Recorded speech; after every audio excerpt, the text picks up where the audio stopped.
Сейчас я глава Беловского сельского поселения Исур Махмутов, и мы находимся в село Новоузеево.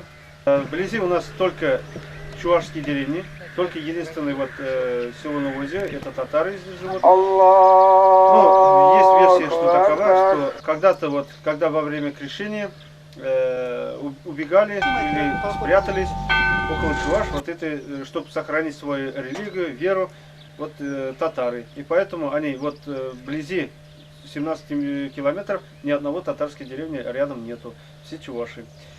Недалеко от нашей деревни есть исторические места, называется Священный Ключ. Там было городище булгарского периода.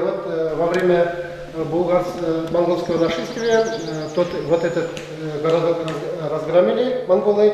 И население, которое осталось живо, оттуда спустились возле речки Суча.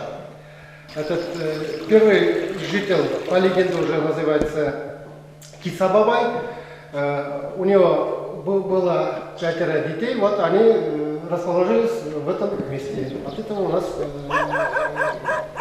название дали деревне Узи, значит переводится «свой дом». От этого начинается наша деревенская история. Захаров Борис Андреевич, учитель истории, МБО, Староузельская средняя школа. В этом документе как раз история образования села. Они пишут письмо канцелярии Петра I, и как раз здесь написано: в нынешнем 1700 году били челом великому государю от того починка Узейка Кадрякова сотоварищи. Тому 2 года назад поселились они на породной земле. Пришли из разных уездов, и по нынешней переписи положены на них ясаки.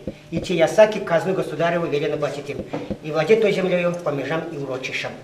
В народе его назвали Узи, поэтому и название деревни Узеева.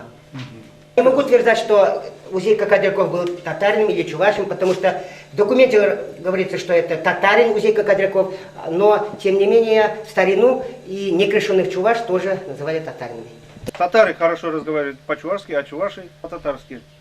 Это означает, что всегда жили дружно, в согласии наши старшее поколение. И сейчас мы живем дружно. Церковь в селе Староузеево было начато строительство церкви в 2009 году.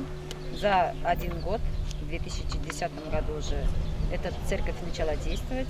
Настоятель у нас русский человек, богослужение ведется на русском языке, но также, потому что деревня у нас чувашская, и богослужение на чувашском языке также ведется. А кто ведет на чувашском языке? Бабушки у нас есть в общем, ведущие, как их говорят, не ведущие, в общем. Да, они ведущие.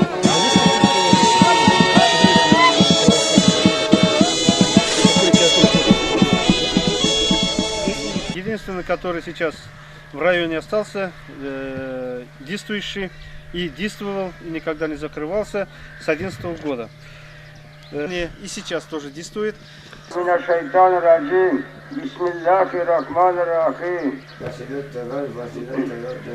Аллаху Акбар. Осторожно, можно? Аллаху Акбар.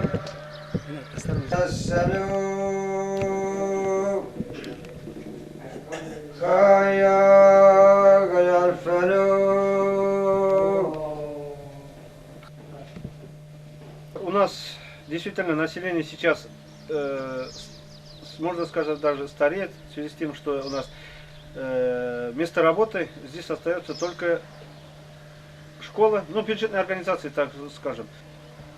Есть формирование, которые земли обрабатывают, но там сейчас все компьютеризации, все большие техники, там не нужно даже столько рабочих сил. Поэтому у нас уезжают обычно в города на заработки это молодое поколение. И если уже почувствовали вкус деньги, то они уже не хотят возвращаться обратно в эту деревню, только как гости только. Несколько уже качалок давно стояло, а сейчас уже больше и больше. Как говорится, место нашли, получают хорошие, и поэтому здесь наш где наша территория, там хорошо работают, выкачивает. Ну, от этого уж... Вам что-нибудь от налогов перепадает? От налогов они фактически нет. Мы видели, что разрушены вот все комплексы, которые животноводские там полностью разрушены. В связи с этим конкурсные управляющие действовали. Ну, сейчас это дело остановили, но хотя бы восстановить надо вот это. Чтобы животноводство, обычно другими работами здесь невозможно.